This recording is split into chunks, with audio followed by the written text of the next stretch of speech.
habíamos hablado del tema de generación y que la degeneración estaba relacionada con una simetría. Cuando nosotros hacemos teoría perturbativa y queremos, por ejemplo, ver la estructura del átomo de hidrógeno, que es lo que vamos a comenzar a hacer a partir de, bueno, el viernes hablamos de una cosa, pero digamos que presuntamente a partir del lunes, pues. Entonces, pero tengo que cuadrar una situación en la Universidad de Pamplona. eh,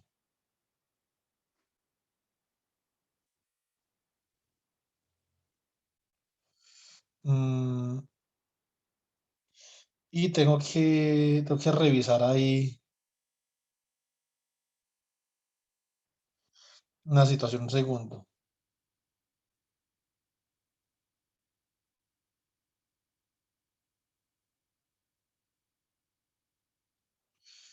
Pero digamos que presuntamente nosotros comenzaríamos con ese tema el día lunes. Entonces, ¿cómo nosotros podemos ver la estructura de las cosas? ¿Cierto? Para uno ver la estructura de las cosas, típicamente los sistemas físicos tienen una simetría y las simetrías se levantan con perturbaciones. Nosotros vimos en la clase pasada que la simetría de invariancia, de inversión temporal, la podemos levantar con un campo magnético, ¿cierto?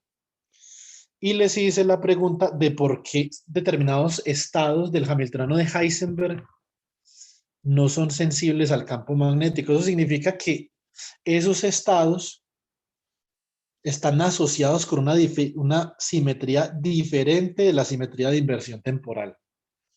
Y les pregunté, les dije, bueno, esos estados están asociados con qué simetría. ¿Alguno de ustedes averiguó o no?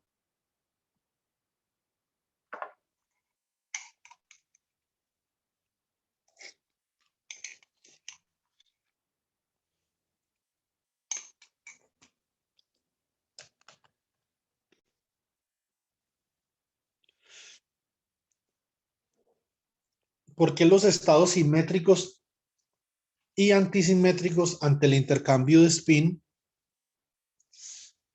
no son sensibles? Sus autovalores no son sensibles a la aplicación de un campo de Zeeman. Básicamente esos estados están asociados con una simetría diferente. No todos los autoestados de un hamiltoniano tienen la misma simetría. Pueden haber algunos estados que sean simétricos o antisimétricos ante la inversión temporal, ¿sí o no? Pero pueden haber algunos estados que sencillamente no se vean afectados por la inversión temporal, ¿cierto? Entonces, esos estados los vamos a conocer como estados quirales y la interacción fundamental que gobierna la quiralidad en la materia es el acoplamiento spin-órbita. Y hoy nosotros vamos a ver una manifestación del acoplamiento spin-órbita en la materia muy conocida en la teoría del magnetismo y la materia condensada, que se llama la interacción de Jalosinski-Morilla. Bueno, Igor Jalosinski, que de hecho falleció hace muy poquito, él estaba en la Universidad de California en Irvine. eh, de hecho, era uno de los colegas de una de las profesoras de las que yo más aprendí en este tema de la interacción de Jalosinski-Morilla, la profesora Judy Romhanji. Y lastimosamente el profesor Igor Jalosinski ya no está entre nosotros, pero realmente nos dejó un legado, digamos, eh, invaluable, ¿cierto? Igor Jalosinski entonces formula una teoría termodinámica para el ferromagnetismo débil de materiales antiferromagnéticos, ¿cierto? Y todo esto lo hace con base en la cuestión de simetría. Vamos a ver qué dice acá.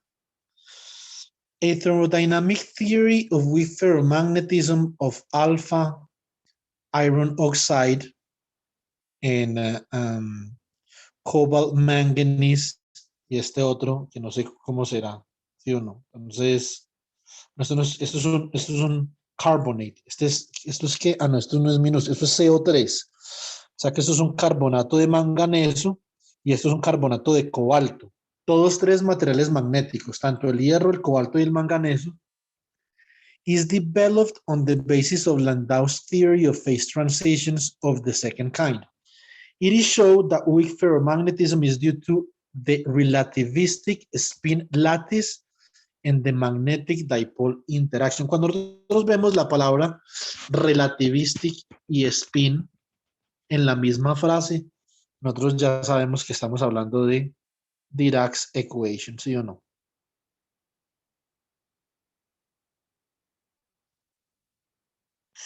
Muy bien. A strong dependence of the properties of weak ferromagnetics on the magnetic crystalline symmetry. Esta es la palabra clave.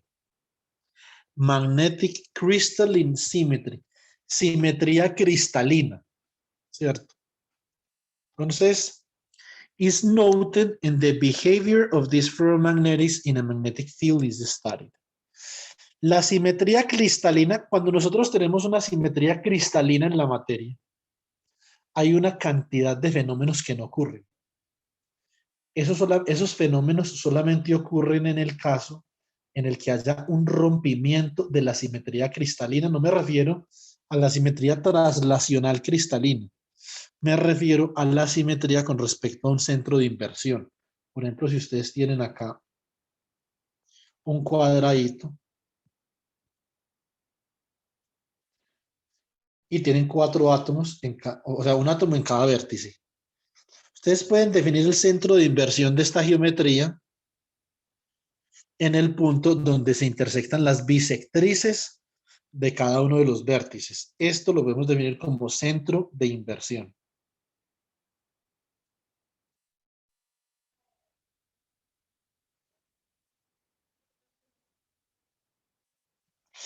Y por lo tanto, la simetría asociada a ese centro de inversión se llama lattice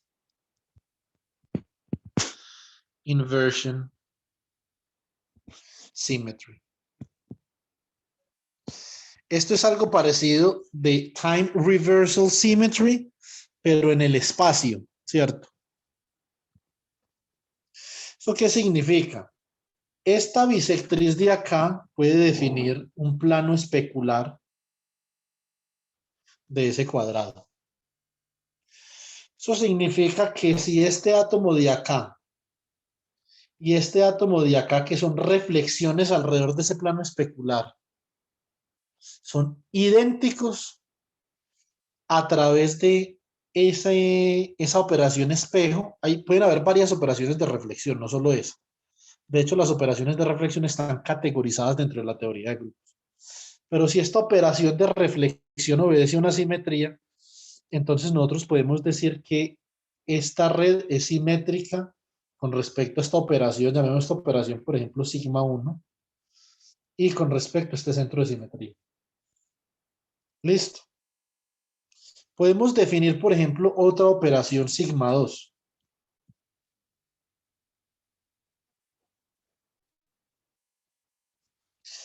Y si este átomo de acá es idéntico a este átomo de acá, entonces esto tiene lattice inversion symmetry. El grado en el cual una red tiene lattice inversion symmetry es supremamente importante para nosotros determinar qué tipo de fenómenos emergen en esa estructura, ¿cierto? Hay varios fenómenos importantes que no emergen cuando hay lattice inversion symmetry, ¿cierto? Uno de esos es la quiralidad, diría yo, el más importante, y la helicidad. Pero la helicidad y la quiralidad están asociados con varios fenómenos. Por ejemplo, con el efecto, escribí en inglés efecto, con el efecto Faraday, con el efecto optomagnético Kerr.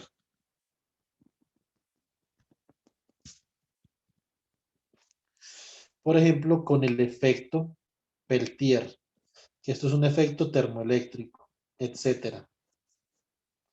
Cuando nosotros tenemos efectos Faraday y efectos optomagnéticos es debido al rompimiento de lattice inversion symmetry, o sea, la simetría de inversión espacial de la red. Y en este caso, nosotros nos estamos enfrentando a una interacción fundamental entre espines que la conocemos como la interacción de Shalosinski-Morilla. Jalosinski en este paper, él establece los fundamentos de simetría que se deben de cumplir para poder determinar si esa interacción, que vamos a llamar DM, un vector DM, si esa interacción es cero, positiva o negativa en una red de átomos particular, en una red de espines, ¿cierto? Esto es una cuestión de simetría, la simetría de inversión temporal, ¿cierto? Y naturalmente Jalosinski Morilla establece, perdón, Jalosinski en este paper establece que la interacción fundamental que da origen a la interacción residual de Jalosinski-Morilla es el acoplamiento de spin-orbita. Es decir, esta interacción que debe de existir en sistemas donde se ha roto la simetría de inversión espacial, esto existe debido, cuando es broken debido al producto punto entre S y L. El producto punto entre S y L, ¿qué hace? ¿Qué tipo de simetría levanta? No levanta la misma simetría que levanta el campo de Siemens. Levanta otra simetría diferente que se llama simetría de inversión espacial. ¿Por qué? Cuando nosotros tenemos un acoplamiento spin-órbita, los grados de libertad de spin y espaciales ya no quedan desacoplados. ¿Sí o no? Típicamente en esos casos, uno lo que formularía sería esto.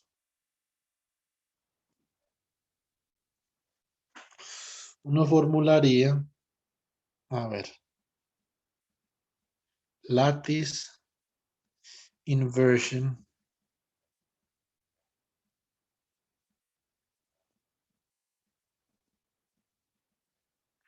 symmetry, ¿cierto? Bueno, muy bien. Entonces, en este caso, ¿qué es lo que nosotros tenemos? Nosotros tenemos que una función de onda, por ejemplo, ha de depender de la posición de la partícula 1 y del spin de la partícula 1, de la posición de la partícula 2 y del spin de la partícula 2. Esto lo podemos escribir como una función de onda espacial que depende de las dos coordenadas espaciales y una función de onda spin que depende de las coordenadas spin.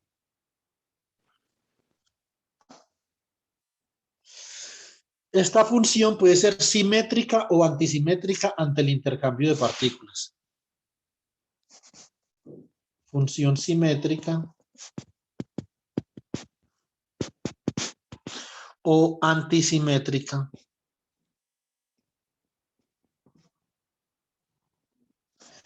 ante el intercambio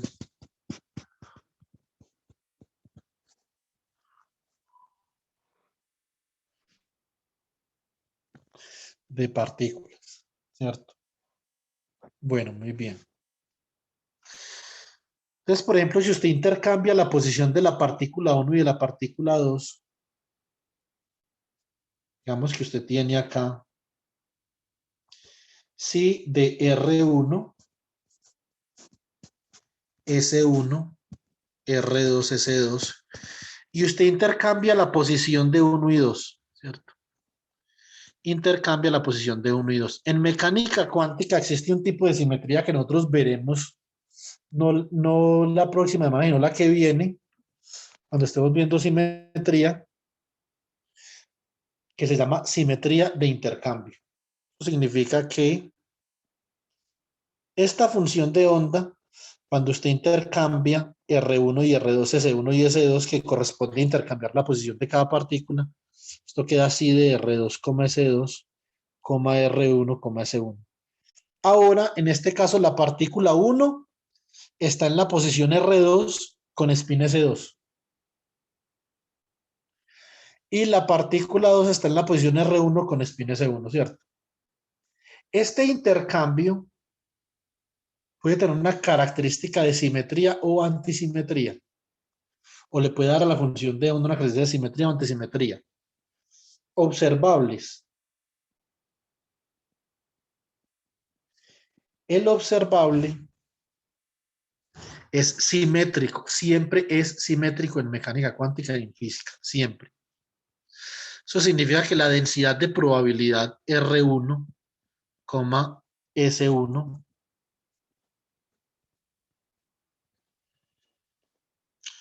R2, S2 debe ser igual a la densidad de probabilidad, R2, S2, R1, S1. La densidad de probabilidad no cambia, ¿cierto? Esto implica que la magnitud de la función de onda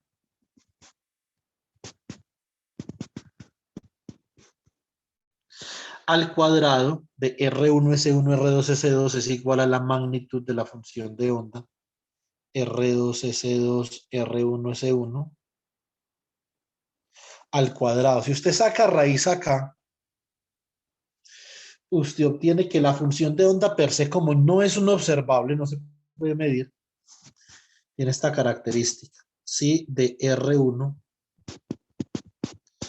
S1, R2, S2 es igual a más si de R1, S1, R2, S2 menos si de R1, perdón, de R2, S2, R1, S1.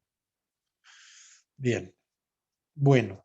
Entonces resulta que ante el intercambio de partículas van a haber unas funciones de onda que son simétricas y otras que son antisimétricas. Esto corresponde a dos tipos de partícula diferente. Esto tiene que ver con la estadística que obedecen esas partículas cuando están, digamos, en un sistema de muchas partículas. ¿Qué tipo de estadística obedecen? Esto es porque estas partículas son indistinguibles, partículas indistinguibles.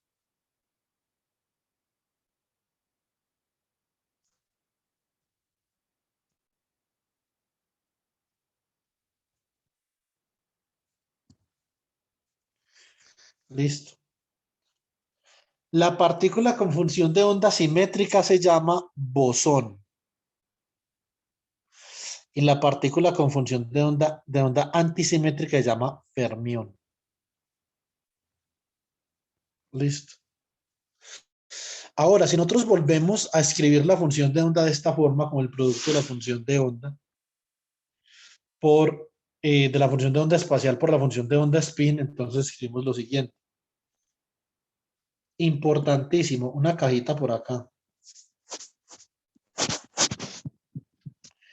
En ausencia de spin orbit. Eso solo se puede escribir así en ausencia de spin orbit. Una función de onda simétrica ante el intercambio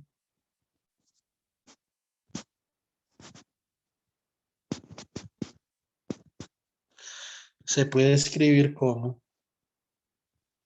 una función de onda espacial simétrica y una función de onda spin simétrica.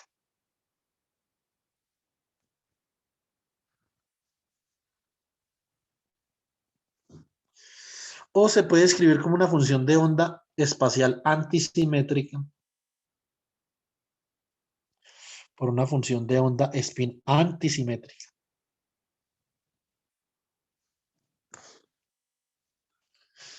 Entonces, esto es para el caso bosónico.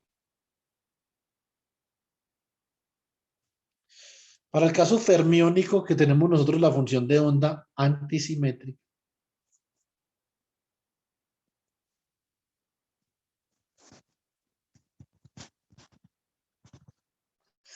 tenemos Esto se puede escribir como una función de onda espacial antisimétrica por una función de onda spin simétrica. O una función de onda espacial simétrica por una función de onda spin antisimétrica.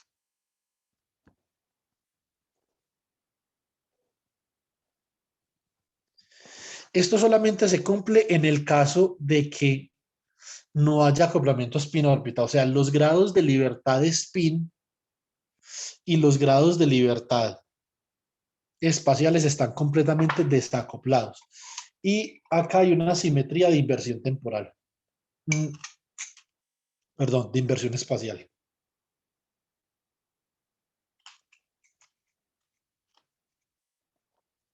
Bueno, estas funciones de onda simétricas y antisimétricas en spin, nosotros las determinamos la clase pasada. La función de onda antisimétrica de spin 1 y spin 2 la escribimos como 1 sobre la raíz de 2 por el get up down menos el get down up.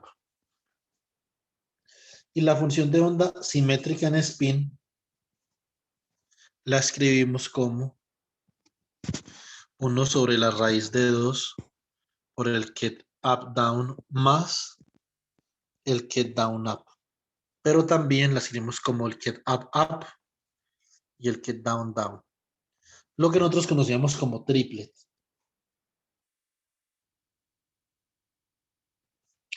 Triplet state. Y esto singlet state. Muy bien. Cuando nosotros tenemos, no es que nosotros no podamos tener naturalmente este sistema, no puede ser, o estos estados no pueden ser autoestados de un hamiltoniano en presencia de acoplamiento spin órbita, pues pueden ser, ¿sí o no? Lo que pasa es que la función de onda total no se puede escribir como un producto, ¿cierto? Estamos hablando que acá no podemos desacoplar el spin con los grados de libertad espaciales, ¿cierto? Entonces, eso es una cosa importante. Ahora, esto fue lo que formuló Igor Jalusinski, pero digamos que matemáticamente, bueno, en términos de simetría, fue un paper interesante. Explicaba cómo la simetría jugaba un papel central en el surgimiento de ese vector Jalusinski-Morilla que tiene que ver con la quiralidad. Más sin embargo, realmente faltaba la formalización de esa teoría. Y eso vino por parte de un señor llamado Toru Morilla. Anisotropic superexchange interaction and weak ferromagnetism. ¿Cierto? Acá básicamente que él procede muy similar a como procedió Heisenberg, ¿cierto? Y él describe que existe un término de la forma D.S1 cruz S2. Heisenberg era un producto punto. Esto es un producto cruz. Y acá comienza a calcular la energía integrando sobre las funciones de onda y calculando valores esperados del hamiltoniano. Y después por acá va a quedarle, bueno, acá él deriva las reglas de simetría central y de el acoplamiento antisimétrico de spin, ¿cierto?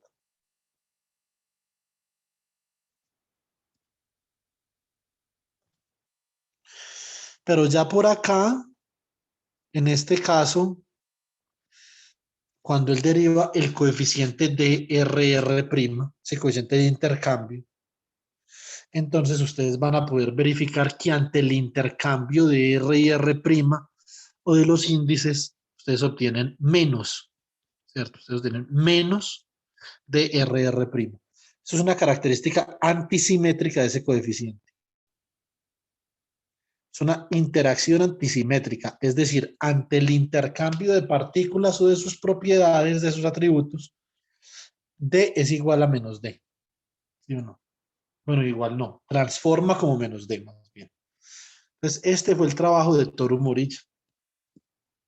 Nosotros vamos a ver específicamente cuál es la naturaleza de esa interacción y qué sucede con los valores esperados o con qué sucede con los valores esperados, no, qué sucede con los autovalores del Hamiltoniano spin. Listo. Bueno, muy bien.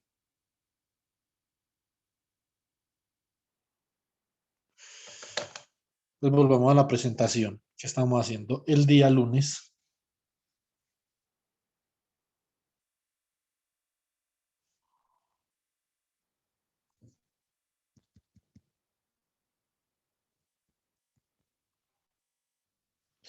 Nosotros habíamos llegado hasta acá, donde habíamos levantado el degeneramiento del triplet, levantamos el degeneramiento del triplet aplicando un campo magnético y rompiendo la simetría de inversión temporal, ¿sí o no?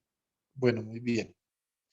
Pero nosotros pudimos observar que los estados, las autoenergías para el estado simétrico, o sea, para las combinaciones lineales en el triplet que tienen ms igual a 0 y en el singlet que también tiene ms igual a 0, son insensibles al campo magnético. Significa que estos estados deben estar asociados con otra simetría. Listo, entonces nosotros observamos de la ecuación de Dirac, bueno, cuando nosotros aplicamos el campo magnético, el campo de Zeeman, nosotros pudimos observar que de la ecuación de Dirac surge naturalmente el término de Zeeman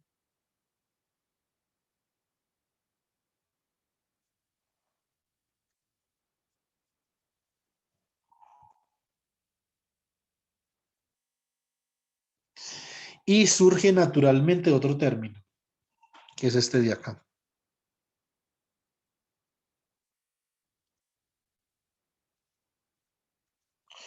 que está asociado con la interacción spin-órbita.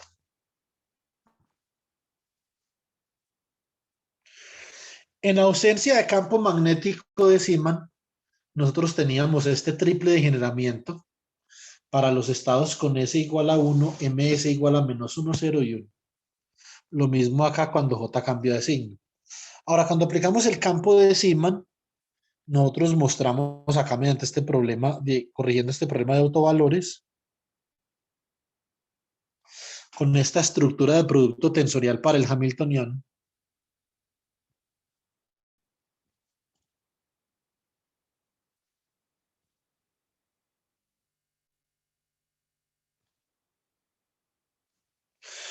que obtenemos esta representación matricial para el Hamiltoniano, naturalmente, como esta columna está escrita en la base up-up y esta columna de acá está escrita en la base down-down. Entonces, esos son los autovalores asociados con el estado up-up y down-down, ¿cierto? Que eso lo podemos ver acá. Este es el autovalor asociado con el estado up-up, que básicamente es un estado para S igual a 1 y para MS igual a 1, y este de acá es el autovalor para el estado down-down, que es un estado con S igual a 1 y MS igual a menos. Listo. Bueno, muy bien. Entonces nosotros acá podemos ver que aplicando un campo de Zeeman levantamos esa simetría. Entonces ya estos valores propios de acá, de esta matriz, este de acá, este de acá, no están degenerados, ¿cierto? Acá obtenemos la ecuación característica, obtenemos j cuartos menos beta z medios menos lambda por j cuartos más beta z medios menos lambda, que multiplica j cuartos más lambda al cuadrado menos j medios al cuadrado igual a 0. Entonces de acá obtenemos que los dos primeros autovalores serían j cuartos más o menos delta beta z medios, pues eso sí no resiste análisis, no es sino ver la matriz, pero esta matriz bloque diagonal de acá se habría que hallarle sus autovalores. Y resulta que esos autovalores son invariantes al campo magnético, ¿cierto? Significa que los autoestados asociados con esa matriz en bloque son insensibles al campo de Zeeman. Muy bien. Entonces, eso es básicamente lo que nosotros podemos, digamos, vislumbrar del levantamiento de la simetría de inversión temporal y, por lo tanto, el levantamiento de la degeneración debido a esa simetría. Acá podemos ver el levantamiento de la simetría para J positivo, entonces ya tenemos acá unos tres estados con autovalor diferente. Tenemos el estado para S igual a 1 y MS igual a -1. Para S igual a 1, MS igual a 1, acá con dos autovalores diferentes que se diferencian debido a que el campo magnético está presente, ¿cierto? Y tenemos un tercer estado, que antes también estaba degenerado, para S igual a 1 y MS igual a 0. Para J, a ver, y ahí tenemos el estado base, que sería el triplet para S igual a 0 y MS igual a 0. Y para J negativo, digamos que la situación se revierte. Ahora, ¿qué tendría que pasar para que este estado con MS igual a 0 y este estado con MS igual a 0 fueran sensibles a alguna perturbación que levante la simetría, que levante el degeneramiento, perdón?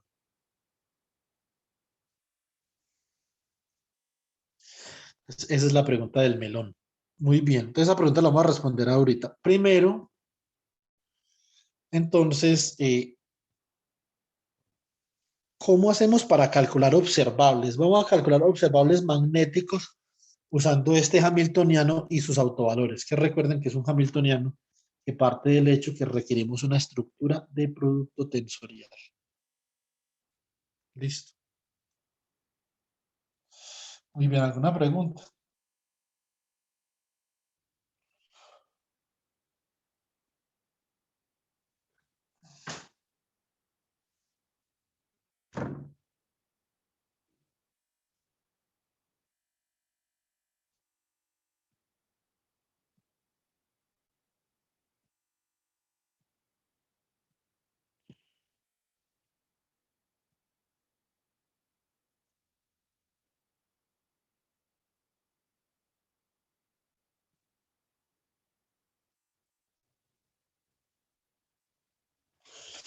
Listo.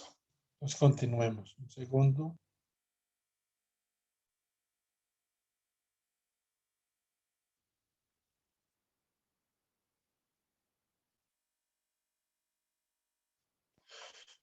A ver.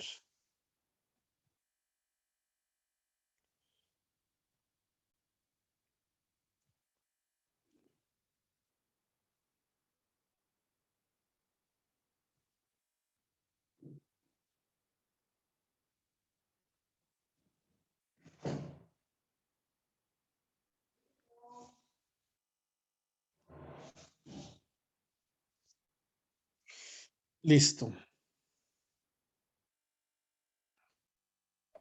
Robert, yo tengo una pregunta.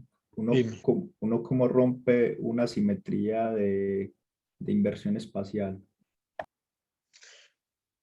Usted puede inducir acoplamiento. O sea, si el sistema que usted tiene no, no tiene acoplamiento spin-órbita, lo puede romper con luz, por ejemplo.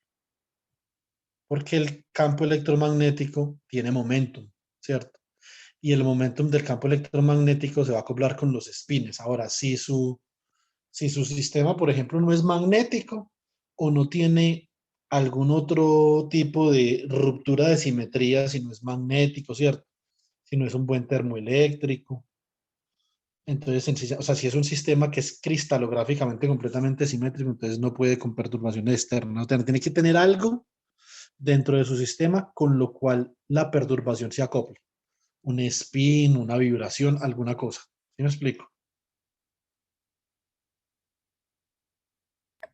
Ya. Bueno, entonces, observables. Muy bien.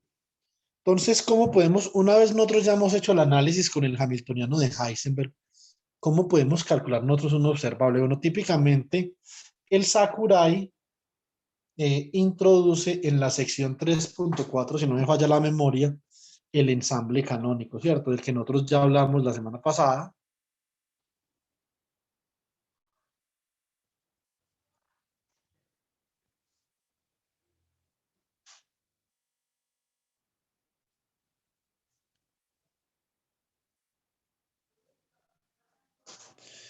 En el ensamble canónico, nosotros tenemos un sistema, nosotros tenemos un universo, donde el hamiltoniano del universo lo podemos dividir en el hamiltoniano de un sistema macroscópico, por ejemplo,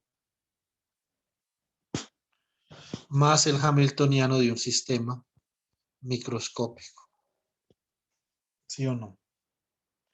Ahora, a nosotros, ¿qué es lo que nos interesa? Nos interesa más el sistema microscópico, o sea, los grados de libertad del sistema microscópico más que del sistema macroscópico. Eso en esencia es lo que nos interesa. ¿Listo?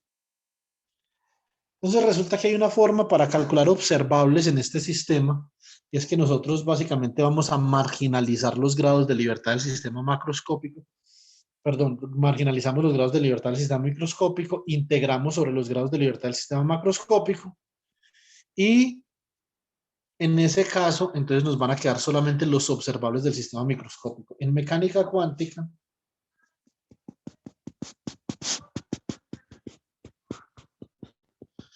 los observables están asociados, o más bien los operadores están asociados con observables.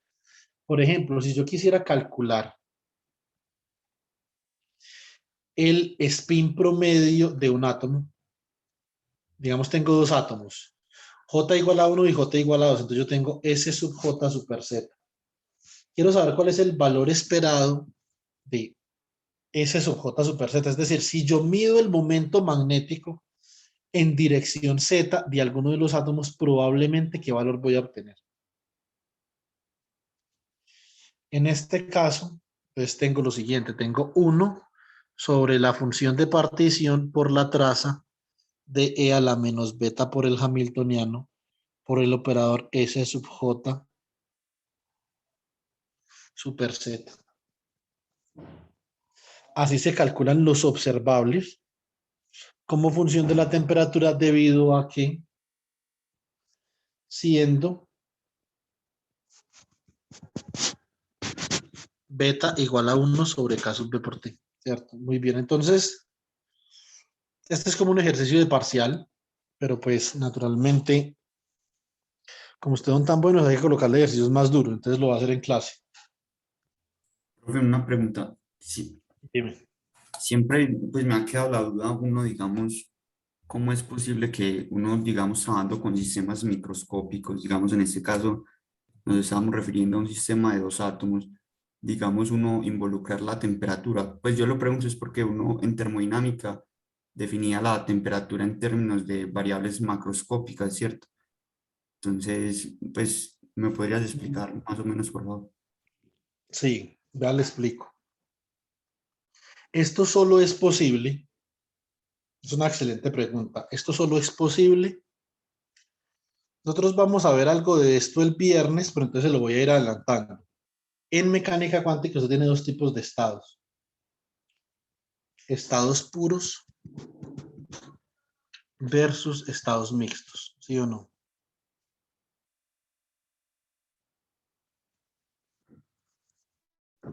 Solo estos dos estados. Listo. Bueno, muy bien. Entonces, los estados puros son unos estados tales que el operador de estado en alguna base se puede escribir como el ket de sí por el bra de sí. Es decir, existe una base donde usted el operador de estado lo puede escribir así. Si usted encuentra esa base, eso es un estado puro. Un estado puro en esa base. Y se definen como estados de máxima información.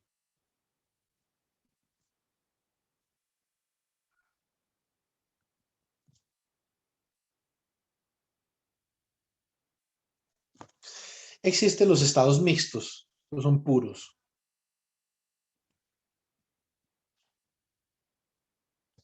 Estados mixtos. De eso también, esto también lo discute Sakurai en el 3.4. Todo lo que estamos viendo es capítulo 3 de Sakurai. Listo, entonces lo es un capítulo larguísimo. El operador de estado se puede escribir como la superposición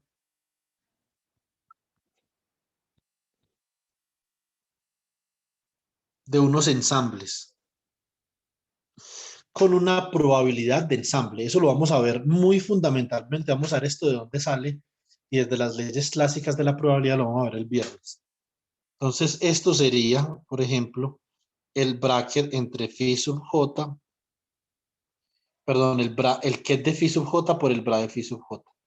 Esto es un estado mixto, donde la probabilidad de la mezcla es P sub J. Esta es una probabilidad completamente clásica. Esto es un estado en donde los diferentes observables o estados ya están mezclados. Usted puede tener, por ejemplo, acá una mezcla de un estado, un operador particular, podría ser una mezcla, por ejemplo, de 0.95 spin up, get down, ¿cierto? Más 0.05 por get down, down. Esto es, por ejemplo, en el caso del experimento Stern-Garlach. Usted cuando tendría un estado puro, en Stern-Garlach usted tendría un estado puro cuando usted puede diferenciar perfectamente la medida de los spin-up por acá y por acá la medida de los spin-down. Más sin embargo, si usted coge y acerca la pantalla a donde están golpeando los spines mucho al aparato de Stern-Garlach, ¿qué va a pasar? Lo que va a suceder es que usted va a tener acá spin up y por acá va a tener spin down. Va a haber para cierta región del espacio, acá hay una región en el espacio en donde hay una incertidumbre con respecto a el resultado de la medida, ¿cierto?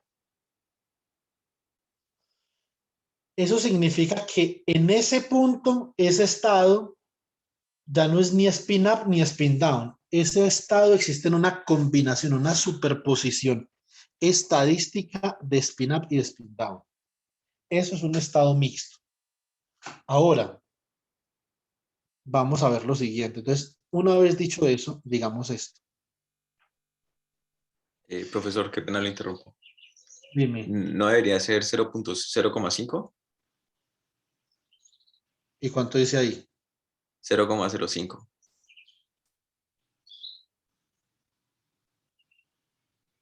¿Y cuánto dice usted? 0,5. ¿No debería sumarse a 1, profesor? Sí, pero si eso es 0,5, eso no da 1. Eso da 0,45 si fuera 0,5. 0,5 más 0,95 da 1.45. Eso no da 1. No, tal vez, probablemente estoy confundido. Tenía entendido de que tendría que ser un medio más un medio. No. ¿Cómo va a ser? No, no necesariamente. Ah, ok. Disculpe, profesor. Eso depende del lugar donde usted coloque la pantalla de Stern-Garlach, ¿sí me entiende? Ah, ok. Sí, tiene toda la razón. Esa sería una mezcla balanceada de la que usted habla, ¿sí me entiende? Pero no necesariamente. Puede ser una mezcla desbalanceada, una mezcla estadística no balanceada. ¿Sí me explico, Cam? Sí, señor. Bueno, entonces, ahora, entonces considere, como dice Esteban, una partícula, una sola. Y esto es una pregunta muy importante, ¿cierto? Yo esperaría que la mayoría de los físicos del mundo supieran esto, pero la verdad es que no. Que una partícula no tiene temperatura y un spin tampoco, ¿cierto? Entonces Esteban pregunta, bueno, ¿y si usted va a calcular este observable que usted tiene acá y lo va a asociar con esta temperatura que está relacionada con BT igual a 1 sobre K sub BT, ¿cómo es posible que este momento magnético representado por este operador spin tenga temperatura? ¿Cierto? Es posible por esto. En el ensamble trabajamos, Esteban, en el ensamble canónico. En el ensamble microcanónico, en el ensamble canónico. En el ensamble canónico, usted puede tener esta partícula acá. Y en este caso, esta partícula está en un estado puro, por ejemplo. Usted puede asociar un operador de estado ρ igual al ket de phi por el bra de phi. ¿Sí o no? Hasta ahí no hay ningún problema. Lo que pasa es que esto tiene que ver con una cosa que yo no debería de hablar en mecánica cuántica, pero pues no importa. Como yo, profesor que se respete, no haría esto, pero yo no me respeto, entonces vamos a hacerlo igual. En este momento, suponga que ustedes llegan con una punta y se acercan a la partícula. Puede ser un microscopio electrónico, ¿sí o no? Puede ser un campo electromagnético, algo que sea macroscópico. Un campo electromagnético con un número macroscópico de fotones, lo que sea.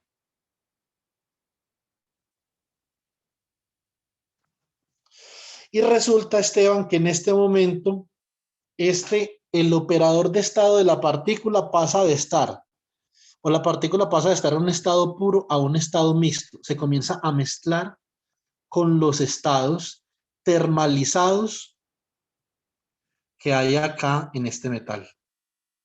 Entonces, este metal va a tener un número macroscópico de partículas, ¿cierto? Y ahora, entonces, el estado de la partícula, o el operador de estado para esa partícula, queda como la suma sobre J, ¿cierto? De P sub J por el que de phi sub J bra de phi sub J. La partícula, cuando estaba aislada, pasa de estar en un estado puro a estar en un estado mixto. En palabras termodinámicas, antes de que usted acercara esa punta metálica a la partícula, usted tenía la máxima información posible sobre la partícula.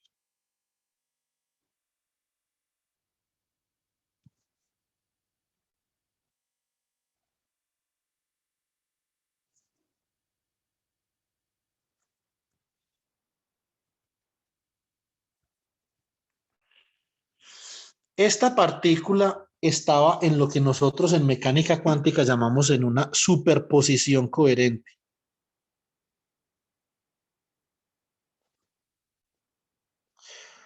Una vez usted acerca la punta, entonces usted pasa de estar en un estado en una superposición coherente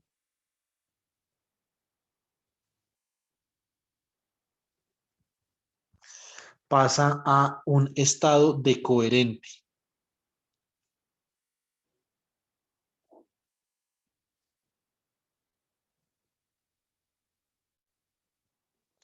Eso se llama el problema de la decoherencia. Es decir, si usted lo ve en términos de los elementos matriciales del operador de estado, usted en este caso, Esteban, tenía un operador de estado diagonal, con una población acá, por ejemplo, ρ1, ρ2, aquí unas coherencias 1, 2, 1, 2 asterisco, ¿cierto? Y después de que usted aplica la transformación, esto es como una transformación termodinámica cuando usted acerca un sistema macroscópico a esa partícula. Entonces,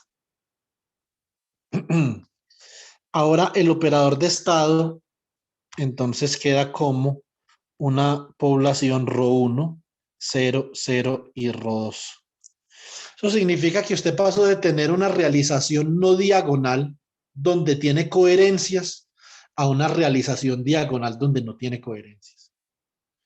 Y este ρ acá, usted puede identificar claramente que este ρ usted lo puede escribir como ρ1 que multiplica a el ket 1 por el bra 1 más ρ2 por el ket 2 por el bra 2, donde ρ1 y ρ2 son simplemente probabilidades de mezcla.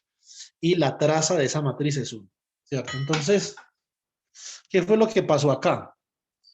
En este proceso, usted aumentó la entropía debido a que aumentó dramáticamente el número de posibles configuraciones en las que esta partícula puede existir. La entropía S es igual a K sub B logaritmo natural de omega. ¿Cierto? Al usted colocar en contacto esa partícula con un reservorio, aumenta la entropía. Esta es una realización coherente y esta es una realización decoherente.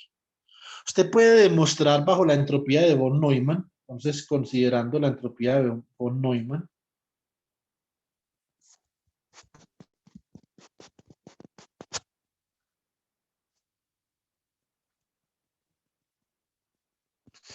usted puede decir que S coherente, que depende de una matriz densidad de un operador de estado coherente, igual a menos la traza de ρ coherente, logaritmo natural de ρ coherente.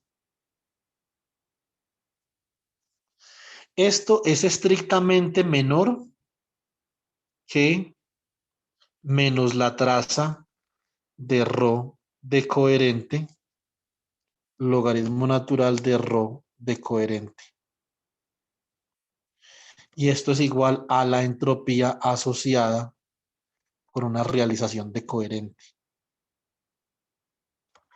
Es decir, la pérdida de coherencia en este estado,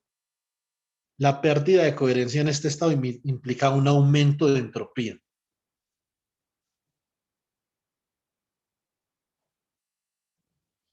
Pérdida de coherencia implica un aumento de entropía. Y eso se debe a que antes de que la partícula interactuara con el medio, estaba en un estado puro. Pero una vez interactúa con el medio, está en un estado mixto y las partículas en estados mixtos adquieren temperatura.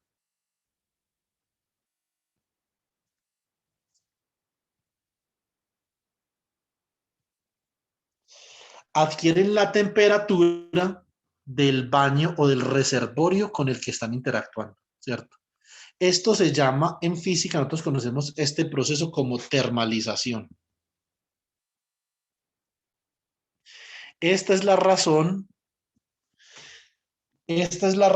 por la que una partícula o dos o un átomo tienen temperatura, porque están termalizando con un reservorio y ahora existen en un estado mixto. Si no fuera así, sería imposible. Para referencia, les recomiendo un video que está en YouTube del profesor David Hughes. Se llama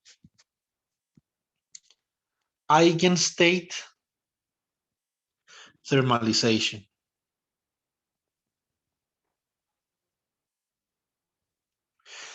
Bueno, Esteban, esta es la mejor explicación del universo, viejo. Espero que quede claro. Sí, profe, quedó muy claro. Muchas gracias. Listo. Entonces, una vez que nosotros ya sabemos que el spin o lo que sea que eso signifique, el spin de un átomo, el spin de un electrón, ¿cierto? Cuando ya estemos formalizando suma de momento angular, entonces nosotros vamos a ver que los átomos se pueden expresar su estado, se puede expresar en términos de una base acoplada JM, J1, J2. Por ejemplo, usted está sumando los momentos angulares J1, J2. Usted va a tener un número de estados, ¿cierto? Un número de estados D, que es igual a 2J1 más 1 por 2J2 más 1, ¿cierto? Y esta va a ser la dimensión de J mayúscula, que admite una representación o tiene una estructura en producto tensorial, ¿cierto? Entonces, este J de acá, esto puede ser un átomo, ¿cierto? O puede ser un electrón si no tiene suma de momento angular. O sea, eso depende, ¿cierto? Entonces, depende del caso, pero en todo caso, si usted lo coloca en contacto con un reservorio, termaliza y a una temperatura finita usted puede hallar el observable. Lo que nosotros vamos a hacer es vamos a mirar ese observable cómo depende de la temperatura, ¿cierto? Entonces, ese observable cómo depende de la temperatura. Muy bien. Entonces acá tenemos valor esperado de S, ¿cierto? Acá tenemos, primero vamos a calcular la función de partición. Valor esperado de S igual a 1 sobre la función de partición traza de a la menos beta h por el operador. Pues acá tenemos función de partición que es la traza de e a la menos acá. Me equivoqué, esto es E a la menos, por Dios, menos beta H. Y voy a sumar sobre todo los autoestados del hamiltoniano, que son 4, ¿cierto? Es lo que nosotros tenemos acá. Tenemos 3 para el triplet y 1 para el singlet, ¿cierto? Hay que sumar sobre todos esos estados. Como N, esos son autoestados del hamiltoniano, entonces E a la menos beta H sobre N, sí, el ket de N es un autoket de H, entonces F, una función de un operador H, actuando sobre el ket de N, simplemente es igual a la función evaluada en el autovalor de H por el ket de N. ¿Sí o no? Esto pues es elemental, ¿cierto? Y entonces acá, ¿cómo nos queda? Entonces nos quedaría esto, E a la menos beta N por el bracket entre N y N, que naturalmente es 1, ¿cierto? Entonces por eso nos queda la suma desde N igual a 0 hasta 3 de E a la menos beta N. Simplemente tenemos que reemplazar los autovalores correspondientes a cada autoestado. Entonces procedemos. Entonces E a la menos beta de 0, E a la menos beta de 1, E a la menos beta de 2, E a la menos beta de 3. Entonces acá reemplazamos autovalor para una parte del singlet, es J cuartos, ¿cierto? Esto debería ser acá menos adentro, menos por menos da más, ¿cierto? Este es este otro autovalor E a la menos beta que multiplica a J cuartos más delta beta Z medios. BZ medios, perdón. Y este es el autovalor correspondiente a up. Y este es a down, ¿cierto? Muy bien, entonces expandimos, esto queda E a la menos beta J cuartos por E a la menos beta J cuartos por E a la menos beta delta beta Z BZ medios más E a la menos beta J cuartos por E a la beta delta BZ medios más E a la 3 beta J cuartos, ¿cierto? Entonces podemos factorizar ahí alguna vaina. Este de acá lo factorizamos y nos queda factor de E a la beta delta BZ medios más E a la menos beta delta BZ medios. Y entonces factorizamos E a la menos beta J cuarto, nos queda un 1 acá, acá nos queda E a la beta J, y acá nos queda 2 coseno hiperbólico de beta delta BZ medios. Esa es la función de partición. Y depende de la temperatura a través de beta igual a 1 sobre K sub P por T. Listo. Bueno, muy bien.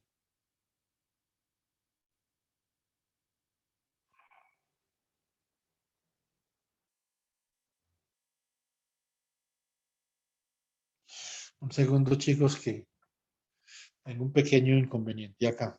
A ver, es que nos estamos pasando de casa y me pusieron el trasteo justo mañana a la hora del seminario de la Universidad del Valle. Un segundo.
Listo. Entonces, ¿ahora qué hacemos? Ahora calculamos la traza. Y yo les digo, por ejemplo, en el taller, observable. Ah, muy bien. Traza. Primero la función de partición, una vez tengan los autoestados del hamiltoniano. Y luego, traza de E a la menos beta H por SJ. Muy bien, entonces, ¿cómo queda? Esto, naturalmente, J puede ser dos espines porque tenemos dos espines. Entonces, J puede ser igual a 1 o J puede ser igual a 2. Hagámosle para J igual a 1. Eso es lo mismo porque esto es un sistema con simetría de invarianza. Esto tiene una simetría de SU2. O sea que va a ser exactamente lo mismo. ¿Sí o no? Una simetría rotacional. En la dirección en la que usted mire, el momento total de eso va a ser el mismo. Entonces, a no ser de que tenga un campo magnético. Bueno, en este caso tiene campo magnético, entonces la simetría SU2 está levantada, ¿cierto? Entonces, pero en otro caso, no, ¿cierto? Entonces, esto se va a tender a alinear en dirección Z o menos Z dependiendo de la dirección del campo magnético. Recuerden que nosotros habíamos escogido la clase pasada B igual a B sub Z en K, ¿cierto? Muy bien. Entonces, como los dos espines están experimentando el mismo campo magnético, entonces la ruptura de la simetría de cada espín, la ruptura de SU2 en cada espín es igual, ¿cierto? Es exactamente la misma, por lo tanto el momento magnético para J igual a 1 y J igual a 2 debe ser idéntico. Bueno, muy bien, chicos. Entonces acá tenemos que esta es la traza de A a la menos beta HS1. Entonces esto quedaría como la suma desde n igual a 0 hasta 3 del bracket entre n y n de A a la menos beta H por S1, ¿cierto? S1 pues en dirección Z. Aplicamos acá este operador y entonces nos va a quedar E a la menos beta n por el bra de n. Saco la constante del bracket y entonces me queda la suma desde n igual a 0 hasta 3 de E a la menos beta n bracket entre n y n de S1, ¿cierto? Muy bien. Entonces, simplemente tengo que hacer la suma y reemplazando 0, 1, 2, ¿cierto? Entonces, este sería el ket de 0, por ejemplo. Es 0. Este sería el triplet. Este sería, por ejemplo, el ket de 3. Y este sería el bra de 3. Que sería la energía del singlet, o sea, E a la menos beta de 3. Y estos dos de acá serían las otras dos energías, los otros dos estados del triple. O sea, este sería ket de 1, perdón, ket de 2. Y este sería bra de 1 y ket de 1. Estos valores esperados de acá son los únicos que producen un valor diferente de 0. Listo, ya les voy a explicar por qué. Estos dos producen un valor 0. Este bracket de acá es 0 y este también es 0. ¿Cierto? Por lo tanto, entonces, ¿cómo podemos evaluar esto? Este bracket entre n y n de S1. Para este estado de acá, que es con ms igual a 1 y con s igual a 1, como ustedes pueden ver, ese es el ket, el bracket entre 1 y 1. ¿Cierto? Es el bracket entre 1 y 1 de S1. Entonces, este de acá, para ms igual a 1, esto es up, up, up, up.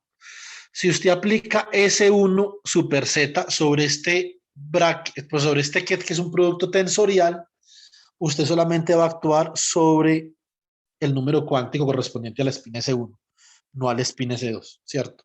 Porque es el operador S1 de Z. Entonces S1 super Z, básicamente nosotros lo podemos expresar como quiere. Como H barra medios, sigma Z, producto tensorial con la identidad 2 por 2 en el espacio del spin 2, ¿cierto? Si estuviéramos hablando de S2 super Z, esto sería igual a la matriz identidad 2 por 2 en el espacio del spin 1, producto tensorial con H barra medios por sigma Z, ¿cierto? Listo. Entonces, acá, cuando usted aplica S1 super Z sobre spin up por el problema autólogo, nosotros sabemos que eso es H barra medios por spin up, o sea que queda H barra medios por el bracket up, up, y esto simplemente H barra medios. Entonces, primer bracket ahí, ¿sí o no? Vamos con el segundo. Con el segundo, entonces tendríamos lo siguiente. Con el segundo tendríamos, este sería el ket de 2, el bra de 2, este sería el ket de 2 y acá iría S1. O sea que este S sub 1 super Z actúa solamente sobre el primer número cuántico acá. Y esto básicamente, ¿cómo da? Esto va a dar menos H barra medios por get down, producto tensorial get down, ¿cierto? Este es de la partícula 1 y este es de la 2.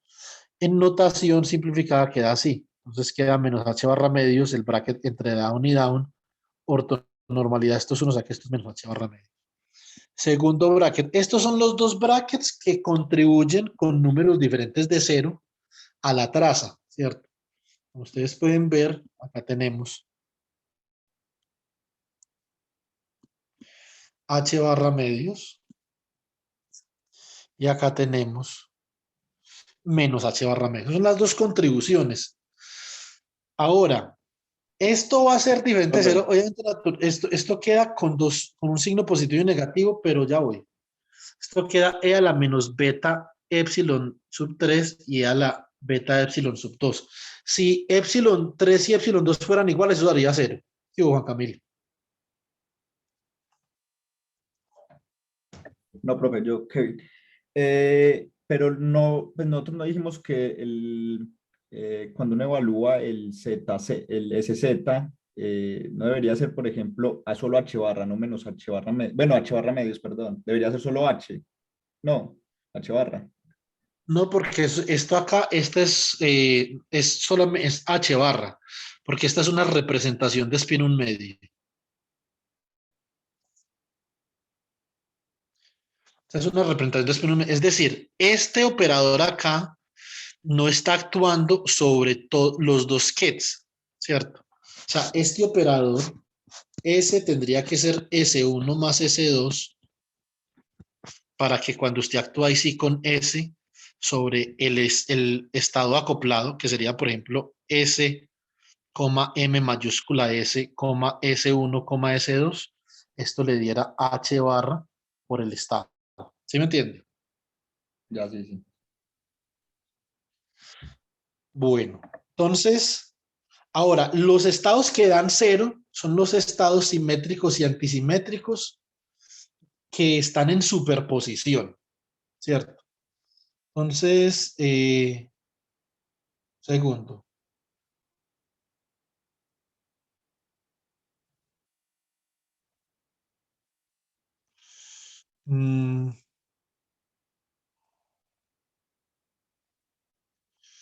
Ay, Cristo, qué problema. A ver, bueno.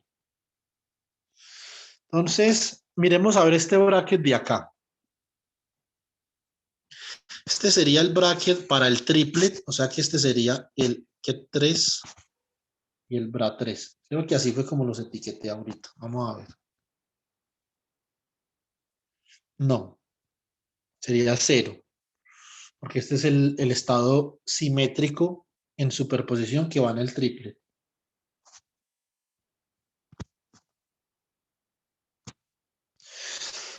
Entonces quedaría de esta forma, escribo cada estado como la superposición de up-down y de down-up y expando, ¿cierto? Entonces cuando expando me van a quedar estos. Este me va a quedar bracket up, down de S1Z, eso es diagonal, ¿cierto? Esto da, aplico acá sobre este spin, da H barra medios y queda el bracket up, down, da 1, ¿cierto? Aplico ahora este operador spin sobre este número cuántico acá, menos H barra medios y queda por ortogonalidad, ortonormalidad queda el bracket entre down, up y down, up, queda 1. H barra medios y menos H barra medios, eso va a dar 0 a la postre. Acá aplico este y entonces como estos son estados que están intercambiados, sería el bracket up, down y down, up. Esto es ortogonal, o sea, queda 0. Y lo mismo en este caso. Entonces me queda un medio de H barra medios es H barra cuartos y un medio de menos H barra medios que es menos H barra cuartos. Y esto da 0. Lo mismo sucede para el caso en el que estemos considerando el singlet, ¿cierto? Que nosotros el singlet lo habíamos etiquetado acá como el ket de 3, ¿cierto? Esto sería el Bra de 3 sería el ket de 3, sería S1. ¿Sí o no? Bueno, muy bien. Entonces, eso, la diferencia es que tiene un menos acá, pues, ¿cierto? O sea que estos dos términos dan iguales que en el caso anterior. Y a esto se les cambia el signo. Pero como son ortonormales, pues da 0. Y acá queda h barra cuartos menos h barra cuartos. Esto da 0. ¿Cierto? Así, entonces, la traza, ¿cómo queda la traza? Simplemente queda h barra medios e a la menos beta de 3 menos h barra medios e a la menos beta de 2. Reemplazamos los autovalores correspondientes. Esto queda e a la menos beta, j cuartos menos delta, bz medios. Esto queda menos e a la menos beta, j cuartos, acá hay un más delta beta, delta, bz medios. Factorizo ese a la menos beta, j cuartos acá y queda e a la beta delta bz medios menos e a la menos beta delta bz medios y esto es un seno hiperbólico, ¿cierto? Por lo tanto, esa traza da h barra e a la menos beta j cuartos seno hiperbólico de beta por delta por b sub z medios. Este e a la menos beta j de acá se va a cancelar en la división con este e a la menos beta j cuartos de acá, de la función de partición. Y por lo tanto me queda que el valor esperado del spin 1 es h barra seno hiperbólico de delta b sub z sobre 2k sub bt dividido 1 más 2 coseno hiperbólico de delta b sub z sobre 2k sub bt más e a la beta j. Ese es el valor esperado que yo tengo para el spin 1 y para el spin 2, debido a que ambos experimentan el mismo campo magnético, es igual, ¿cierto? Muy bien. Entonces, ahora, noten que si el campo magnético no estuviera ahí, el seno hiperbólico de 0 es 0 y por lo tanto ambos momentos son 0. ¿Eso por qué es importante? Porque si el campo magnético no está ahí, no se rompe ese U2. Entonces, la invarianza rotacional espinorial del modelo de Heisenberg, ambos valores esperados son 0. El que un valor esperado sea diferente de 0 implica que hay un levantamiento y una simetría de alguna forma, ¿cierto? En un hamiltoniano completamente simétrico, el valor esperado no puede ser diferente de 0. Esto es importante. Listo. Muy bien. Entonces, nosotros hemos roto la invarianza de inversión temporal y ahora vamos a pensar en la invarianza de inversión espacial, o lattice inversion symmetry, ¿cierto? Bueno, muy bien. Un segundo por acá, listo. Entonces, ¿qué tenemos aquí? Entonces tenemos que el campo magnético rompe la invarianza de inversión temporal, por lo tanto levantando la degeneración para ms igual a 1 y menos 1. Ahora, los estados up y los estados down son sensibles al campo de Zeeman y por lo tanto sus correspondientes autovalores se desplazan en una cantidad de delta B sub z medios. Eso lo acabamos de ver en los diagramas espectrales del Hamiltoniano, ¿cierto? Muy bien. Los estados que viven en la superposición, es decir, el ket S1ms igual a 0, que es 1 sobre la raíz de 2, up down plus down up, y el ket para S igual a 0, ms igual a 0, 1 sobre raíz de 2, que multiplica el ket up down menos down up. Estos estados no son sensibles a los campos magnéticos. Estos estados se conocen como los estados quirales. Unos estados que tienen una quiralidad. Algo parecido como la polarización de la luz. La polarización de la luz se puede expresar como estados quirales. Ustedes tienen si tienen polarización circular, ustedes pueden tener un campo magnético, electromagnético, que tenga una polarización en esta dirección o una polarización en esta dirección. Eso se llaman estados quirales. O sea, usted puede tener una luz con vector de onda K polarizada positivamente o la luz con vector de onda K polarizada negativamente. Ambos, este y este, son estados quirales. ¿Listo? Entonces, está relacionado con la quiralidad y con la helicidad. Básicamente son propiedades, son atributos de un sistema físico que tienen dos posibles valores, ¿cierto? O que básicamente un sistema es quiral cuando reacciona de manera diferente a una perturbación externa dependiendo de la polarización de la perturbación, ¿cierto? Les coloco un ejemplo. Usted tiene, por ejemplo, aquí una lámina delgada. Y en esta lámina delgada usted tiene una molécula.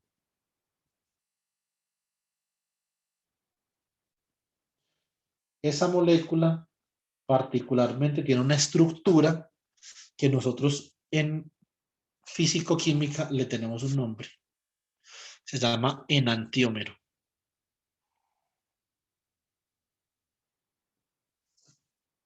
Listo. Los enantiómeros son moléculas que pueden, así como los isómeros parecidos, existen de dos formas. El enantiómero puede existir con una simetría especular positiva, simetría especular positiva, o existen con una simetría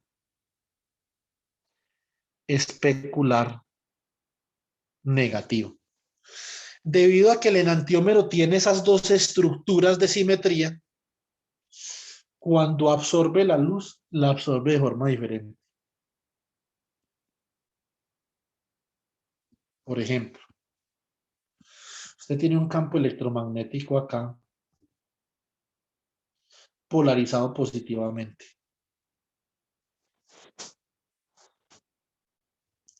Y cuando la luz se transmite a través de esta muestra, entonces se transmite a un ángulo teta con respecto a la dirección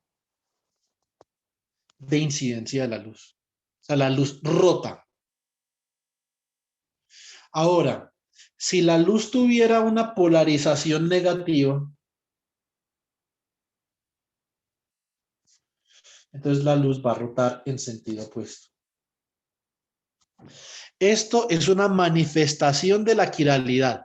La luz se absorbe de manera diferente dependiendo de su polarización. Esto se llama el efecto magnetoquiral. Se llama así. Efecto magnetoquiral. Y esto está relacionado con la simetría de inversión espacial y con el acoplamiento spin-órbita. En la medida que usted tenga un acoplamiento spin-órbita grande, va a surgir este efecto. Hay veces que uno, por ejemplo, puede identificar el momento magnético de los átomos de esta forma, ¿cierto? Hay dos técnicas para hacer esto muy conocidas. Dos técnicas muy conocidas con las que usted puede mapear el momento magnético de los átomos para que las investiguen. Esto es mecánica cuántica relativista, pero pues ahí se las dejo para que la investiguen. Se llama XMCD. Esa es una. Se llama X-ray. Lo que pasa es que esto tiene mucho scattering. Yo podría, cuando veamos dispersión, podría calcularles esto, pero esto es supremamente cansón. Esto sí es cansón de verdad. Es larguísimo. Esto es X-ray Magnetic Circular Dichroism.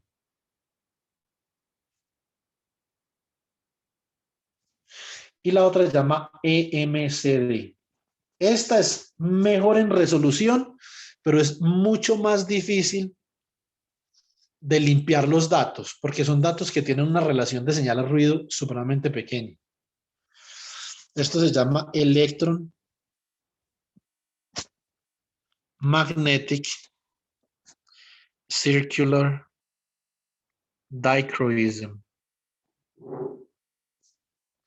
Eso significa que dependiendo de la polarización de los rayos X o de los electrones, el material absorbe la radiación de una forma o de otra, ¿cierto?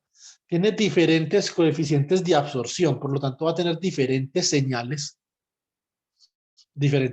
para polarización positiva y polarización negativa cuando la onda de electrones o la onda de rayos X está polarizada circularmente. El resultado de esto es que como usted va a tener dos características de absorción diferentes, usted las suma, las resta. Por ejemplo, esta es una característica para polarización positiva. Esta es una característica, por ejemplo, para polarización negativa. Y la resta de estas dos más y menos. Esa resta les va a dar lo que llaman la señal XMCD o EMCD, ¿cierto? Una señal que es la resta. Y digamos, tiene cierto ruido, etcétera, etcétera. Y con esta señal, usted puede saber, según unos picos que tenga esta señal, unos picos se llaman LP, bueno, unas cosas ahí, K, usted puede saber cómo es el momento magnético de los átomos de la muestra sobre la que usted está haciendo incidir esto. Típicamente para hacer la primera, para XMCD,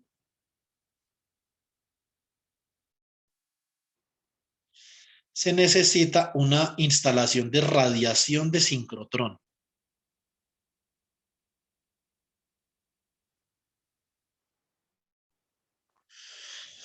Para la segunda, para hacer EMCD, una instalación más sencilla, la instalación de radiación de sincrotrones, eso es un cuento. ¿Sí o no? En Suecia hay una, bueno, hay varias en varias partes del mundo. En Japón, Brasil, Stanford. En Suecia hay una que se llama el Max4, se llama el laboratorio. Pero naturalmente, pues uno, como experimental, si uno fuera experimental en Colombia, pues uno no podría hacer esto, ¿sí o no? Entonces, tiene que mandar la muestra para algún lado para que la midan en otro lado. Pues esto, una facilidad de radiación de sincrotrón es por ahí unas 4 veces el estadio metropolitano. Entonces, no creo que sea como es muy factible. Es el experimento en física. El Max4 es el experimento en física más grande del planeta, ¿cierto? Entonces, una cosa gigantesca. Lo que pasa es que eso tiene muchos experimentos, porque naturalmente un solo experimento sería pues el CERN, ¿cierto? Pero esto es una facilidad, es una instalación que es inmensa. Para el EMC es más fácil de hacer esto porque eso se puede hacer con un TEM, que es un Transmission Electron Microscope. Con el Transmission Electron Microscope o con la radiación de sincrotrón, usted puede entonces determinar varias características de sus muestras y esa señal que yo les acabé de dibujar, que es la diferencia de las dos señales para polarización positiva y negativa, esa señal, ¿cuál será? Eso es una evidencia de la simetría del sistema físico. Es una forma de mapear la simetría del sistema físico en un experimento. ¿Sí o no? Esas señales solo son diferentes si usted tiene si usted rompe la simetría de inversión temporal, de inversión espacial, perdón. Si no, no. Vamos a analizar para el acoplamiento spin-órbita, vamos a analizar una cosa. Vamos a ver si el acoplamiento spin-órbita, esto es una M acá, esto es una E. Time reversal symmetry of the spin-orbit interaction. ¿Será que el acoplamiento spin-órbita es simétrico ante la reversión temporal o no? Ante la inversión temporal. Entonces, usted aplica el operador de inversión temporal al término de S punto L. Esto es como aplicarlo a S producto punto la aplicación a L. Los momentos angulares cambian de signo cuando se les aplica el operador de inversión temporal, ¿cierto? O sea que esto queda como menos S, esto como menos L y por lo tanto el acoplamiento spin-órbita es simétrico ante el operador de inversión temporal. O sea que la interacción spin-órbita no rompe la invarianza de inversión temporal. Eso es importante. Listo. Ahorita vamos a ver algo de conservación del momentum angular total y vamos a poder ver, digamos, esto manifiesto ahí claramente. Listo. Bueno. Ahora, ¿cómo podemos desplazar entonces los autoestados los autovalores de los estados quirales, ¿cierto? Esencialmente rompiendo la invarianza de inversión temporal. ¿Sí o no? Muy bien. Entonces, rompiendo la invarianza de inversión temporal es importante para efectos tales como el efecto piezoeléctrico y la magnetoquiralidad, ¿cierto? Hay mucho, está la piezoelectricidad, está la magnetoquiralidad, está la termoelectricidad, es decir, todos esos efectos que nosotros conocemos con base en los cuales se diseñan sensores, son efectos que dependen exclusivamente del rompimiento de la simetría de inversión espacial. Es una simetría muy importante, ¿cierto? Contiene una degeneración que una vez levantada se manifiesta mediante efectos muy conocidos para nosotros, ¿sí o no? Entonces uno dice, este material no exhibe efecto termoeléctrico, no tiene su coeficiente de Peltier es cero, su coeficiente de Seebeck es cero, su coeficiente de Thomson es cero. ¿Qué podemos decir nosotros de ese material? Tiene una simetría de inversión espacial, ¿cierto? Muy bien. Una de las interacciones que rompe la simetría de inversión espacial es el acoplamiento spin-órbita.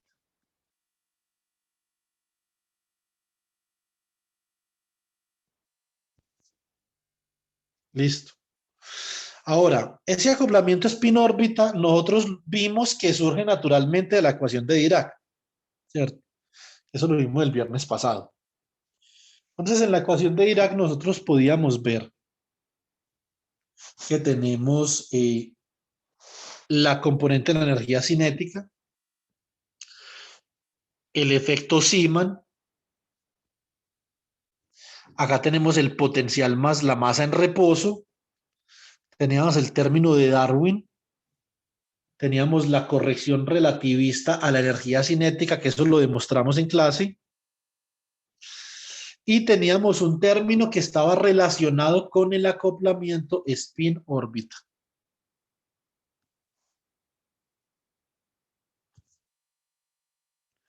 Listo.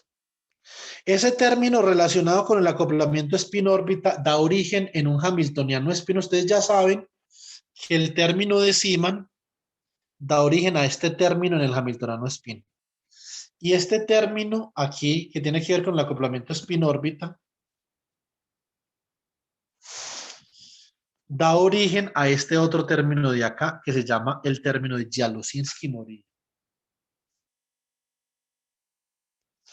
Por simplicidad, para nosotros ver qué hace el término de Jalusinski-Morilla en un hamiltoniano spin, entonces les propongo que definamos que ese parámetro de 1, 2, o sea, el acoplamiento de Jalusinski-Morilla, que viene exclusivamente del acoplamiento de spin-órbita, les propongo que lo hagamos una constante en dirección Z, ¿cierto? ¿Eso qué significa? La estructura de producto tensorial del acoplamiento de Jalusinski-Morilla quedaría como algo así, ¿sí o no? Suma sobre IJ de EIJKZ, ¿cierto? Sigma I cruz sigma J, naturalmente cuando I sea igual a Z o J sea igual a Z, pues eso da cero por las propiedades del pseudotensor de Levi-Civita, ¿cierto? Entonces, si nosotros hacemos esa suma y aplicamos las propiedades del operador pseudotensorial, obtenemos que esto es D sub 0, sigma X cruz sigma Y menos sigma Y cruz sigma Z, ¿cierto? Es lo mismo que hacer por el condenado producto cruz, ¿sí o no? Lo que pasa es que acá esto tiene más estilo, pues, ¿cierto? ¿Para qué hacer un producto cruz si uno lo puede escribir en forma tensorial? Ahora es por estilo, pero cuando usted tiene ya muchos grados de libertad es por necesidad, ¿cierto? Entonces nosotros obtenemos esta representación matricial para la interacción de Jalusinski-Morilla y si la reemplazamos en este término que premultiplica h barra al cuadrado sobre 4, entonces eso quedaría I de sub 0 medios menos I de sub 0 medios acá Y la estructura del hamiltoniano spin queda invariante para los estados up-up y queda invariante para los estados down-down. Más sin embargo, para este bloque matricial de acá sí cambia, que es el bloque cuyos autoestados son los estados quirales, ¿cierto? Esos estados quirales, que son una superposición de up-down y de down-up, son autoestados de este bloque matricial de acá. Lo que pasa es que cuando usted incluye spin órbita, lo mejor que uno puede hacer es cambiar de base, ¿cierto? Utilizar una base quiral, o sea, una base de la forma, una base cartesiana, por ejemplo, en la forma Tx más o menos y por Ty, ¿sí o no? Ya trabajar en la base de SZ, digamos que es un poquito como extraño, pues, ¿cierto? No es muy recomendado. Entonces, esta interacción es una interacción que se la debemos, como ya vimos en los papers, se la debemos a Igor Yalosinsky y Toru Morillo. Es una interacción importantísima en el magnetismo, ¿cierto? Y da como resultado unos fenómenos súper exóticos en el magnetismo, muy, muy interesantes los fenómenos en el magnetismo, ¿cierto? Entonces, por ejemplo, hace que una ecuación de movimiento para un spin, usted tiene un hamiltoniano, si usted tiene este hamiltoniano H, usted puede hallar la derivada de SJ con respecto al tiempo, ¿cierto? Y esto le da una ecuación de movimiento para los spins. La solución de esa ecuación de movimiento viene a ser una excitación topológica que nosotros conocemos como esquermión.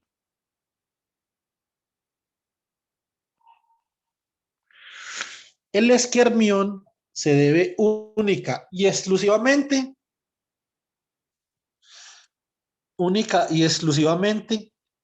al fenómeno de Jalosinski-Morillard, al efecto a la interacción de Jalosinski-Morillard. Les voy a explicar aquí brevemente qué sucede. La interacción de Heisenberg, que es de la forma S1.S2, o sea que esto es como si fuera que esto, si fuera la magnitud de S1, la magnitud de S2 por el coseno de teta 1 menos teta 2, por ejemplo, ¿cierto? Esto queda como algo así. Entonces, el coseno, si usted grafica el coseno,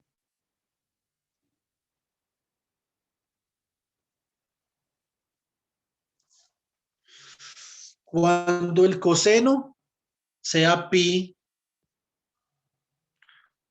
acá es pi, esto es pi medios, 3 pi medios, 2 pi,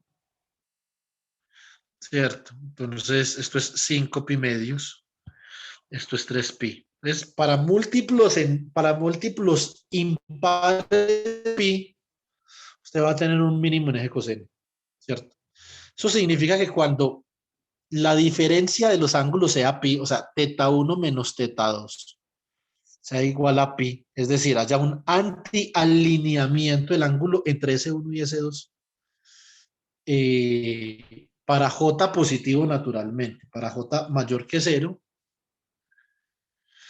energéticamente favorece que estos espines estén antialineados. Ahora, para J igual a 0, perdón, para J menor que 0, entonces, ¿cómo queda? H de Heisenberg es igual a menos J S1.S2 y esto es igual a menos J magnitud de S1 magnitud de S2 por el coseno de teta 1, 2, ¿cierto? Eso significa que menos coseno, si nosotros agregamos acá menos coseno de teta, sería como algo así. Por lo tanto, para teta igual a 0, eso favorece energéticamente al hamiltoniano de Heisenberg, ¿cierto? Esa es la configuración más favorable entre los espines S1 y S2. Entonces, para J menor que 0, los espines se alinean. Supongamos que yo tengo el siguiente hamiltoniano. Yo tengo H spin igual a menos J, ¿cierto?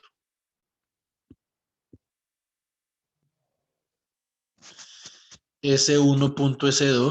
Eso significa que acá la interacción la favorece que estén alineados, ¿cierto? Y tengo más, por ejemplo, acá tengo más Jalosinski-Morilla punto S1 cruz S2. Esta interacción de acá, ¿cómo se favorece esa interacción? Esa interacción se favorece cuando S1 y S2 tienden a ser ortogonales, no paralelos entre planos, sino ortogonales, ¿cierto? Muy bien. ¿Qué sucede entonces, chicos? Sucede que si usted tiene una cadena de espines,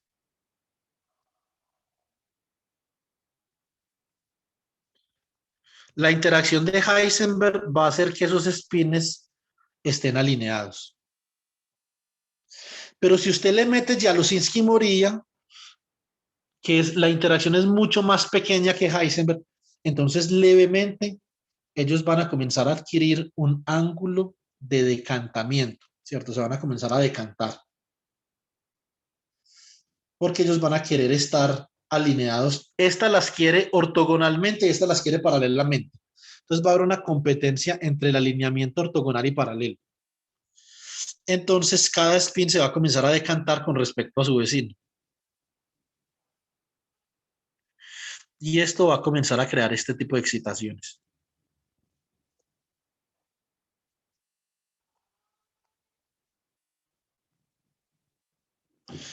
Esto se llama un esquermión. Es como una interacción así como, es como una forma helicoidal.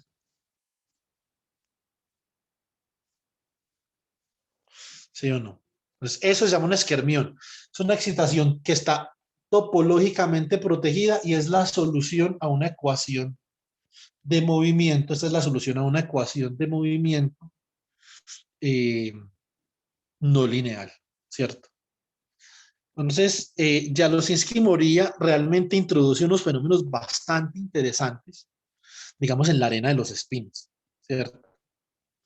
Ahora, los autovalores para los estados no quirales, o sea, para los estados up, up y down, down, naturalmente siguen siendo iguales, pero los autovalores, de acá de esta ecuación de autovalores, nosotros podemos tener los autovalores para los estados quirales lambda más y lambda menos, ¿cierto? Acá factorizamos j cuadrado en ambos casos, lo sacamos de la raíz, y como dijimos que d sub 0 es mucho menor que j porque la interacción de spin órbita en magnitud es muy pequeña comparada con la interacción electrón-electrón, ¿cierto? Acá H de Heisenberg versus H de Jalosinski-Morilla. Esto es una competencia realmente. Esta es una competencia entre electrón-electrón y spin-órbita. ¿Sí o no? Entonces, muy bien. Cuando nosotros sacamos esa raíz como D sub 0 sobre J relativamente pequeño, podemos hacer una expansión de Taylor. Y expandiendo en Taylor nos queda para el estado este que corresponde al estado 1 sobre la raíz de 2 up down más down up. Ese de ahí, entonces, tiene un autovalor j cuartos más d sub 0 al cuadrado sobre 4j, que cuando d sub 0 al cuadrado es igual a 0, pues volvemos al autovalor inicial. Y este de acá tiene menos 3j cuartos, que era el autovalor inicial, más d sub 0 al cuadrado sobre 4j, ¿cierto? Y por lo tanto, el esquema espectral del hamiltoniano de spin en términos de el nudo Jalosinski-Morilla queda así. Este autovalor, esta línea espectral que corresponde al estado quiral del triplet, como ustedes pueden ver, se acercó dramáticamente al estado up-up, ¿cierto? O sea, al estado con ms igual a 1, ms igual a 0. Perdón, ms igual a menos 1. Y se alejó de este otro estado, ¿cierto? Entonces acá aumentó el nivel de desdoblamiento con respecto a S igual a 1, MS igual a 1 y disminuyó con respecto a S igual a 1, M es igual a, 0, a menos 1, y el estado quiral correspondiente al singlet aumentó su nivel de desdoblamiento con respecto al otro estado quiral. Antes era J, ¿cierto? Ahora si usted resta estos dos, le da J cuartos menos 3J cuartos, eso da J, ¿cierto? Pero D sub 0 al cuadrado cuartos menos D sub 0 al cuadrado sobre 4J. Esto acá antes más D sub 0 al cuadrado sobre 2J, ¿cierto? Entonces el nuevo valor de desdoblamiento que sí aumentó proporcional a Yalositsky-Morilla al cuadrado, ¿cierto? Y para J negativo, entonces tenemos este diagrama espectral del Hamiltoniano espino. ¿Sí o no? Entonces ahí básicamente que lo que nosotros podemos observar es el nuevo desdoblamiento de los estados quirales, ¿cierto? Los estados quirales ahora están desplazados debido al acoplamiento spin-órbita. Muy bien. Vamos a ver, para terminar, una última cosita, dos últimas cositas. Vamos a ver la conservación de momento angular total y el problema de autovalores del acoplamiento spin-órbita. Para que después nosotros podamos, digamos que de alguna forma predecir cómo es que spin-órbita levanta unas degeneraciones y nos permite ver la estructura fina del átomo de hidrógeno. Entonces, acá, para la conservación del momento angular, hallamos la ecuación de movimiento del operador JZ, que no es otra cosa que el bracket entre JZ y el Hamiltoniano de spin órbita, porque queremos saber si spin órbita conserva momento angular total o no. ¿Sí o no? Entonces acá básicamente que esto es analizar la conservación de momento angular orbital, o sea, esto sería acá como IH barra derivada de LZ con respecto a T, y esto sería acá IH barra derivada de SZ con respecto a T. Como vamos a ver, aunque cada una de esas derivadas no es cero individualmente, la suma sí, ¿cierto? Entonces acá expresamos spin órbita como el producto punto de las componentes de cada operador. Y después entonces tenemos el conmutador LZ con LX por SX, LZ con LY con SY y LZ con LZ SZ. Este da 0. Y naturalmente el operador spin, el operador momento angular conmutan. O sea que básicamente de acá puedo sacar SX y de acá puedo sacar SY. Ahora lo propio, tenemos el conmutador entre SZ, LX, SX, SZ, LY, SY y el SZ, LY, SZ este da 0. Pero de acá podemos sacar LY y de acá podemos sacar LX. Quedándonos el lambda por el conmutador entre LZ, LX, que es IH barra LY, álgebra de Lie.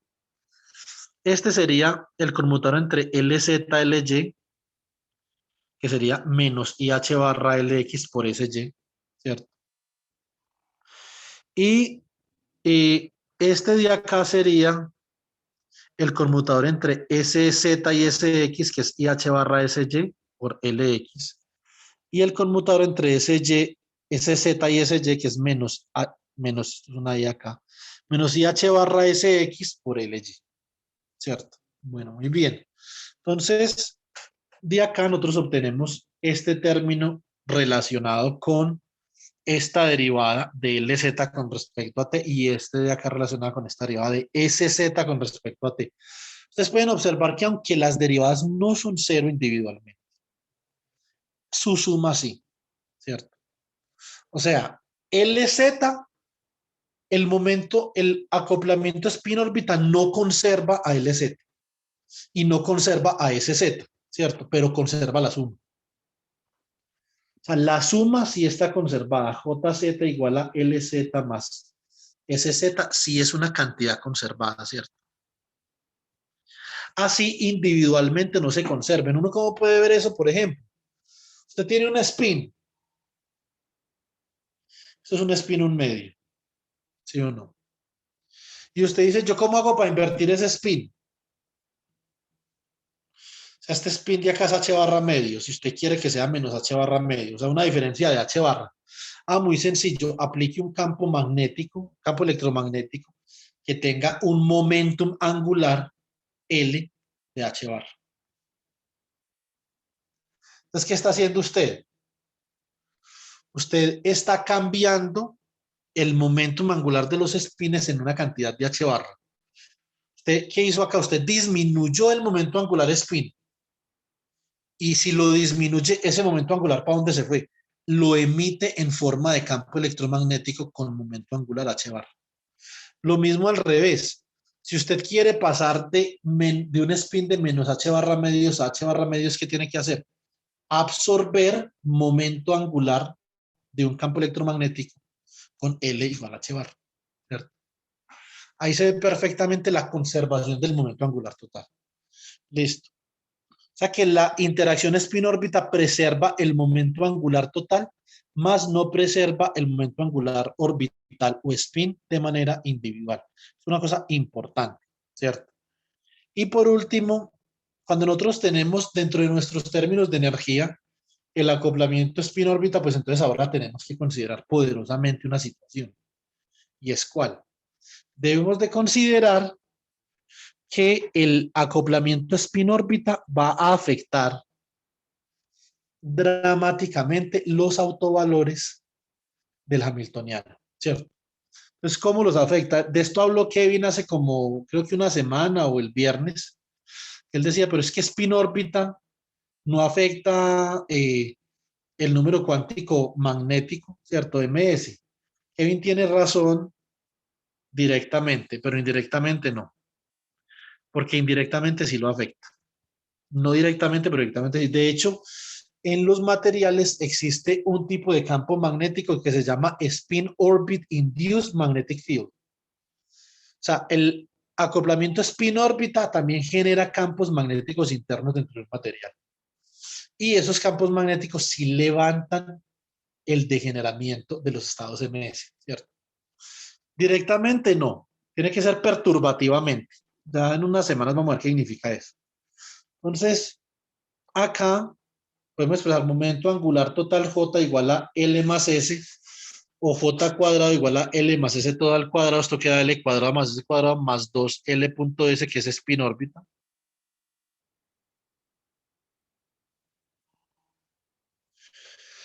Y por lo tanto, L punto S es un medio de J cuadrado menos L cuadrado menos Z cuadrado. Y a cada uno de estos operadores le conocemos el problema de autovalores, ¿cierto? Suponga que uno de estos operadores, usted nota estos operadores, por ejemplo, con la letra M. M al cuadrado, actuando, eso es una mala letra. Probemos la letra Q. Q al cuadrado, que puede ser J cuadrado, L cuadrado, S cuadrado, actuando sobre Q, M sub Q.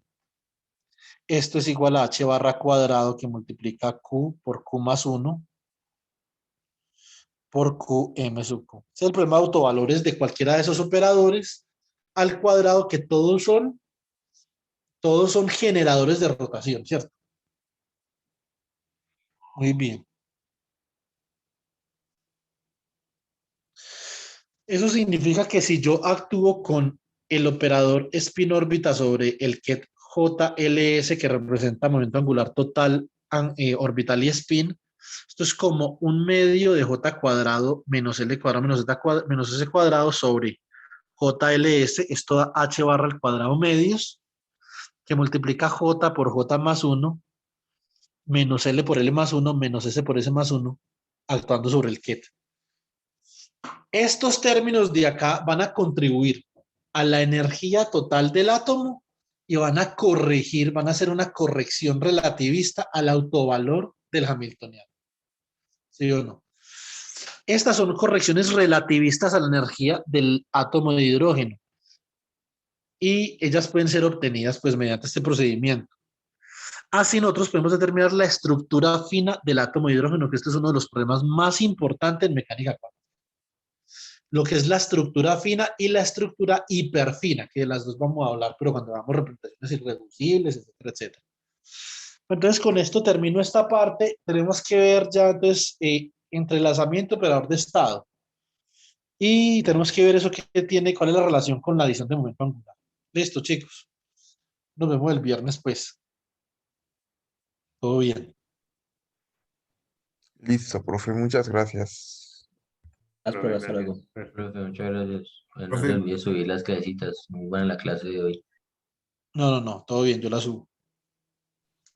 Gracias, profe. Sí, concuerdo con yo. Muy buena la clase.